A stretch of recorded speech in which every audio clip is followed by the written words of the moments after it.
নমস্কাৰ প্ৰিয় দৰ্শক, আপোনালোকে চাই আছে অসম স্পন্দন আৰু ষ্টুডিঅ'ত মই শৰৎ গায়ন। ২৬ নিৰ্বাচনৰ বাবে এতিয়া সম্পূৰ্ণৰূপে সাজু হৈ উঠিছে কংগ্ৰেছ। আজিৰ দিনটোত ৰাহুল গান্ধী আৰু সমান্তৰালকৈ এআইচিচিৰ সভাপতি মল্লিকাৰ্জুন খৰ্গে অসমত উপস্থিত হোৱাৰ পিছতে ২৬ নিৰ্বাচনৰ ৰণদংকা বজা দেখিবলৈ পোৱা গৈছে। এক বিশাল জনসভা, কংগ্ৰেছৰ এক বিশাল জনসভা, আৰু সেই জনসভাতে হাজাৰ হাজাৰ মানুহ তাত সমাৱেশ হোৱা দেখিবলৈ পোৱা গৈছে। এতিয়া যেন ২৬ নিৰ্বাচনৰ বাবে সম্পূৰ্ণৰূপে সাজু হৈ উঠিছে কংগ্ৰেছ, কিয়নো এইবাৰ ২৬ নিৰ্বাচনত বিজেপিক পৰাভূত কৰিবলৈ সম্পূৰ্ণ সাজুৱা দেখিবলৈ পোৱা গৈছে। কিয়নো আজিৰ দিনটো যি কংগ্ৰেছৰ জনসভা আছিলে, বকুৰ ছয়গাঁৱত যি কংগ্ৰেছৰ জনসভা আছিলে, হাজাৰ হাজাৰ লোকৰ সমাৱেশ হৈছিলে।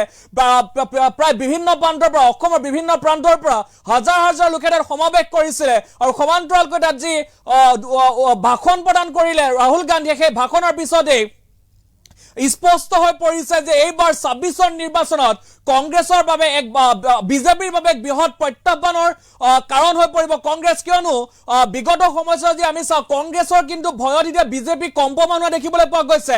প্ৰায় প্ৰতিটো সময়তে এতিয়া কংগ্ৰেছৰ ভয়ত বিজেপি কম্পমান হয়, আৰু তাৰ যি ফলস্বৰূপ, সেই ফলস্বৰূপ বা যি প্ৰতিচ্ছবি, সেই প্ৰতিচ্ছবি দেখিবলৈ পোৱা গৈছিলে। আজিৰ দিনটো যি জনসমাৱেশ হৈছিলে বা যি মিটিং আছিলে, যি কংগ্ৰেছৰ যি মিটিং আছিল, তাত যি ধৰণে জনসমাৱেশ হৈছিলে, সেই জনসমাৱেশৰ যি দৃশ্যাংশ, আমি সেই দৃশ্যাংশ আপোনালোকৰ আগত আমি দেখুৱাব বিচাৰিছো। এয়াই হৈছে আজিৰ দিনটোৰ কংগ্ৰেছৰ জনসভা। চাৰিওফালে কেৱল মানুহ আৰু কেৱল মানুহ, সকলো মানুহ ওলাই আহিছে। কংগ্ৰেছৰ পক্ষত সকলো মানুহ ওলাই অহা দেখিবলৈ পোৱা গৈছে। সকলোৱে কংগ্ৰেছ জিন্দাবাদ ধ্বনি দিছে, এনেধৰণৰ মন্তব্য কৰিছে। দেখিবলৈ পাইছে কেনেধৰণৰ মানুহ হৈছিলে। আজিৰ যিখন সমাৱেশ আছিলে, যি মিটিং আছিলে আজিৰ দিনটোৰ, সেই মিটিঙত কেনেধৰণৰ যি সমাৱেশ হোৱা দেখিবলৈ পোৱা গৈছিলে। কিয়নো ছয়গাঁৱত আজি মিটিং হোৱা দেখিবলৈ পোৱা গৈছিলে, কংগ্ৰেছৰ বিশাল জনসভা হোৱা দেখিবলৈ পোৱা গৈছিলে।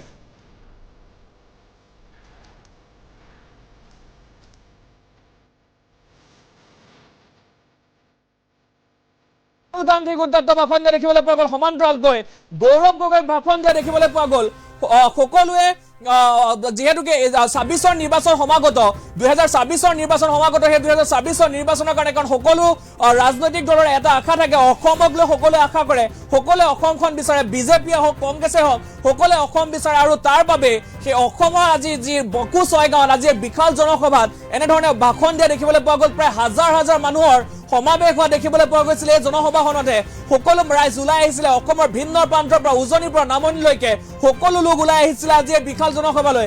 আমি দৃশ্য দেখুৱাইছো, উৎকট গৰম, কিন্তু সেই উৎকট গৰম পক্ষৰ ৰ'দকো নেওচি সকলো মানুহ ওলাই আহিছিলে সেই বিশাল জনসভালৈ। সকলোৱে ওলাই আহিছিলে ৰাহুল গান্ধীক এবাৰ চাবৰ কাৰণে। এয়াই হৈছে ৰাহুল গান্ধীৰ অসমত যে এইবাৰ ৰাহুল গান্ধীৰ প্ৰভাৱ পৰা দেখিবলৈ পোৱা গৈছে, কংগ্ৰেছৰ যি প্ৰভাৱ, সেই প্ৰভাৱ পৰা দেখিবলৈ পোৱা গৈছে।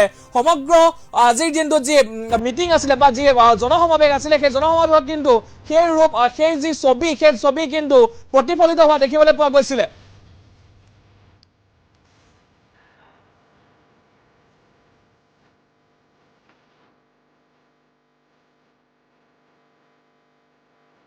আমি দৃশ্যাংশ দেখুৱাই আছো। আজিৰ দিনটোৰ যি জনসমাৱেশ হৈছিলে, জনসমাৱেশৰ আমি সেই দৃশ্যাংশ দেখুৱাইছো।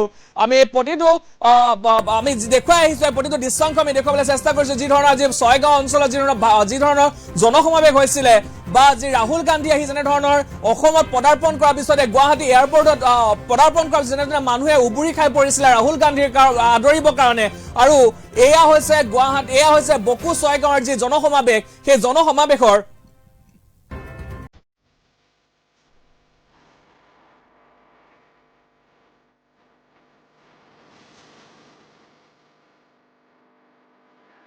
দেখুৱাইছো কেনেধৰণৰ তাত মানুহৰ সমাৱেশ হৈছিলে। উৎকট গৰম আৰু পক্ষৰ ৰ'দকো নেওচি সকলো ৰাইজ ওলাই আহিছিলে। কংগ্ৰেছৰ সেই মিটিঙতে সকলো ৰাইজ ওলাই আহিছিলে। আৰু এনেধৰণে কংগ্ৰেছৰ আজি জনসমাৱেশ দেখিবলৈ পোৱা গ'ল। যি ছয়গাঁৱত যি মিটিং আছিলে বা ছয়গাঁৱত যি জনসমাৱেশ হৈছিলে, প্ৰায় হাজাৰ হাজাৰ লোক ওলাই আহিছে, সকলো ৰাইজ একত্ৰিত হৈ বহা দেখিবলৈ পোৱা গৈছিলে। এখন বিশাল পথাৰ, সেই পথাৰখনত সম্পূৰ্ণ ভৰি পৰিছিলে কংগ্ৰেছৰ সেই জনসমাৱেশ। আমি সেই দৃশ্যাংশসমূহ আমি দেখুৱাবলৈ চেষ্টা কৰিম।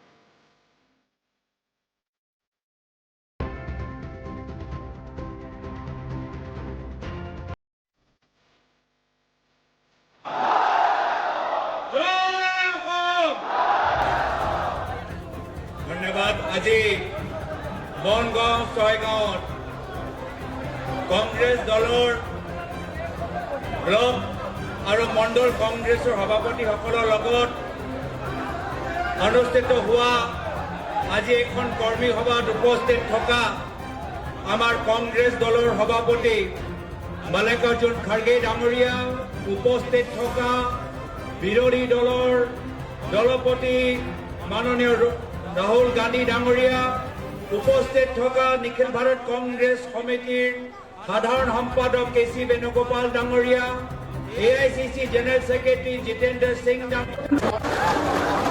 আমাৰ মাজত আছে গোলাম গামোচাৰ আজি চুক্তি বিজেপিৰ নেতাসকলে तो उसके बाद शाम को दूर है असम के हर जात के